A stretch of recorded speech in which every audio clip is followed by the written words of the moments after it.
Hi, this is Triple E 438 RF Electronics, and what we shall be discussing today is frequency converters. And this is chapter 5 of the text John B. Hagen, Radio Frequency Electronics, Circuit and Applications. Second edition is widely available online. So most of the content in this video has been taken from this RF Electronics textbook. Now, what is a mixer, and what it does is, so you see you have two voltage signals of different frequency, having different frequency spectrums. A very common operation in RF electronics is the translation. It's the frequency translation, whereby all the signals in a given frequency band are shifted to a higher frequency band or to a lower frequency band. So for example, if you have a baseband centered at DC and you mix it up or multiply it with a carrier signal having a non-zero frequency omega c, then the baseband, the DC, is shifted at plus minus omega c. This frequency translation is called mixing. More commonly it's called mixing, but it's also referred as frequency conversion as well, as the name of the chapter is frequency converters. So you see here, the other thing to notice is that every spectral component is shifted. It's shifted by the same amount. So for example, if this is the bandwidth of the baseband, then this frequency that is shifted is, for example, this is omega h or whatever, the maximum frequency that is contained in the baseband is shifted to omega c plus omega max, for example. So every spectral component is shifted by the same amount.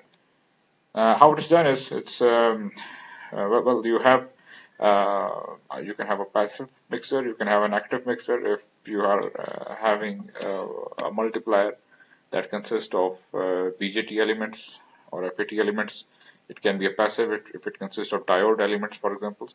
So what it does, it takes an input signal. A mixer takes the input signal or a band of signals. So there could be more than one tones, or it could have a spectrum.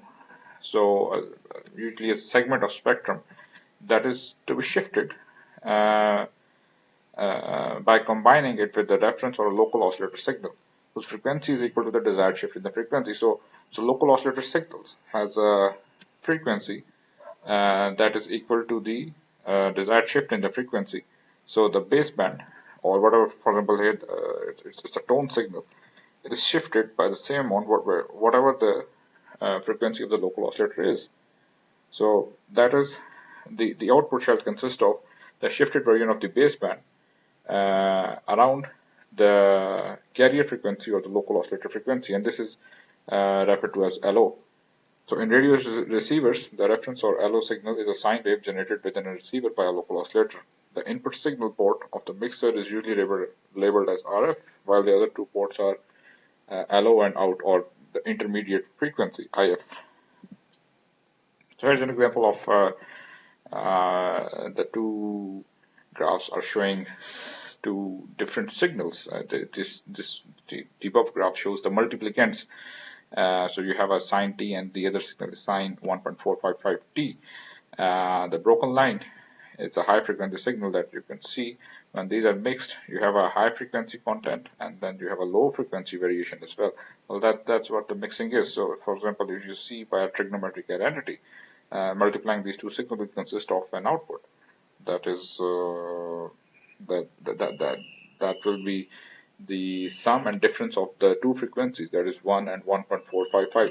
So let's have a look at this identity. You see over here, you have a difference and then you have a sum.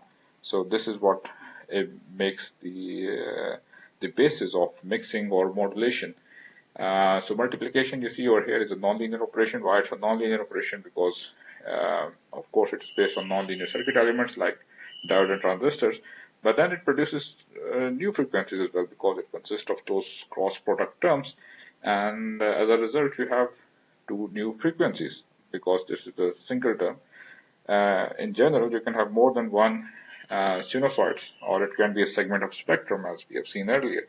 So in that case, for example, if the RF signal consists of two distinct spectral components R1, R2, then again you will have the sum and differences R1 minus L, R1